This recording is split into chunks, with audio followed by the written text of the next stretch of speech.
considerações finais do trabalho de Educação Ambiental Crítica para a Construção Civil, uma proposta de ensino para o curso técnico integrado em edificações. Confesso que foi um desafio muito grande para mim, esse trabalho, ler esse projeto e entendê-lo. Mas, de qualquer forma, eu espero que, como o Joab já explicou, acredito muito bem, né? Agora eu vou só apenas complementar e resumir tudo o que ele falou, tá? De uma maneira bem sucinta. Enfim, esse trabalho, ele foi dividido na introdução, meio ambiente e educação ambiental, a educação ambiental crítica, o ensino médio integrado, os desafios da educação ambiental, o enfoque do CTSA e educação ambiental, a metodologia, o Instituto Federal do Ceará, né, Campus Fortaleza, a coleta, análise de dados, análise de conteúdo, planejamento e sequência didática, resultados de discussão, análise documental, questionário inicial, realização da sequência didática, que realmente foi um desafio muito grande, né? Quando foi mostrado nesse projeto, houve sim um problema, um desafio muito grande para o profissional, quanto professor, aplicar, né, uma sequência realmente que fosse didática e que os alunos pudessem, né, se integrar ao projeto e ao produto, entendeu? Que foi aplicado. Mas logo mais eu vou falar mais um pouco sobre isso. E foi subdividido em encontros, em 4 encontros, tá?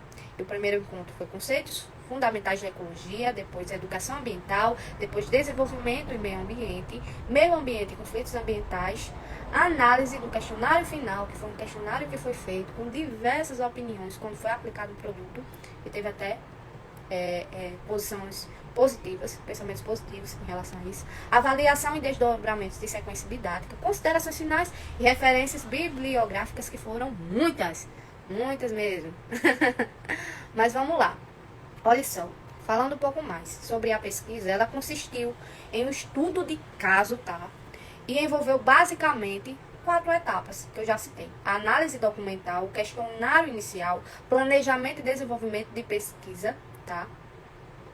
Que esse planejamento consistiu em um desenvolvimento da sequência didática, tá, do SD, e o questionário final. E após discussões de relevância a respeito das questões ambientais, à luz da educação ambiental crítica e o enfoque do CTSA, também contribuiu para o enriquecimento das atividades que foram aplicadas e a contextualização, né, das aulas, originando reflexões a partir dos problemas sociais vivenciados pelos estudantes em seu cotidiano. Então, o produto ele foi aplicado para os alunos, tá? E foi um guia didático, tá? E teve até a análise do RPG, tá? Eu acredito que Joab já tenha explicado, tá certo? Mas que, de modo geral, os estudantes que participaram, eles gostaram demais das atividades realizadas e elogiaram e avaliaram o SD, tá? E a contribuição desta para sua formação como técnico em edificações e a interação proporcionada pelas metodologias de ensino, os novos conhecimentos que foram aplicados, a interação proporcionada pela professora, turma, a dinâmica das atividades em relação ao conteúdo, ao cotidiano, né? Os alunos também apontam, né, aspectos negativos também das aulas, dentre os quais o que foi citado foram as aulas teóricas e as faltas de aula, práticas e de campo. Então, assim, nesse estudo de caso que foi aplicado, os alunos tiveram sim questionamentos, né, foram questionados e tiveram opiniões muito positivas em relação à interação, à aplicação, à metodologia, só que a falta deles é que faltou, né, aulas práticas de campo, né, de aplicação realmente, né, do que estava sendo estudado e do que estava sendo aplicado para eles, tá?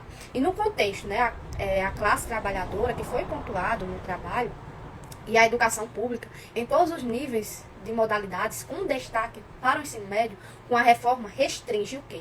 O direito do conhecimento e o pensamento crítico aos filhos da classe trabalhadora, além também dos cortes verbais direcionados à educação e ao profissional, né? Em um cenário da falácia, a escola sem partido.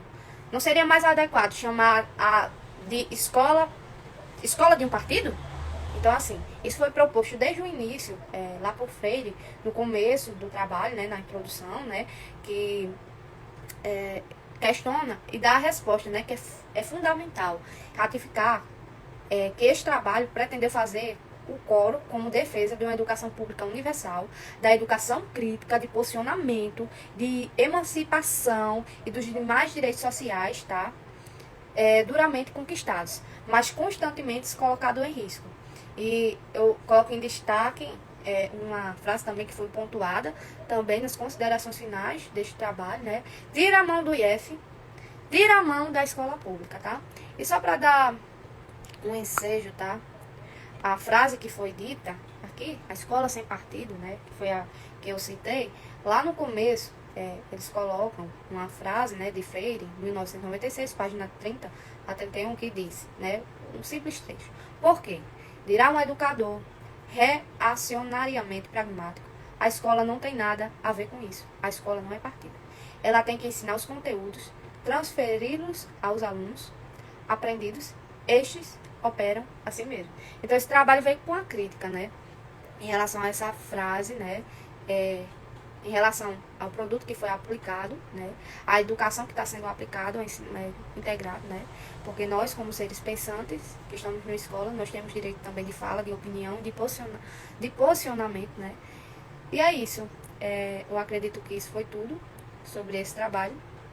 E espero que vocês tenham compreendido, né, a questão da crítica, né, desse trabalho ao ensino médio integrado, ao produto que foi aplicado, que foi um guia didático, né, para a formação dos profissionais. E dou destaque também ainda, tá, que esse guia ficou excelente, foi bem dinâmico a metodologia, tá, a questão também da didática que foi aplicada aos alunos também foi perfeita. Isso é tudo. Espero que vocês tenham entendido, tá?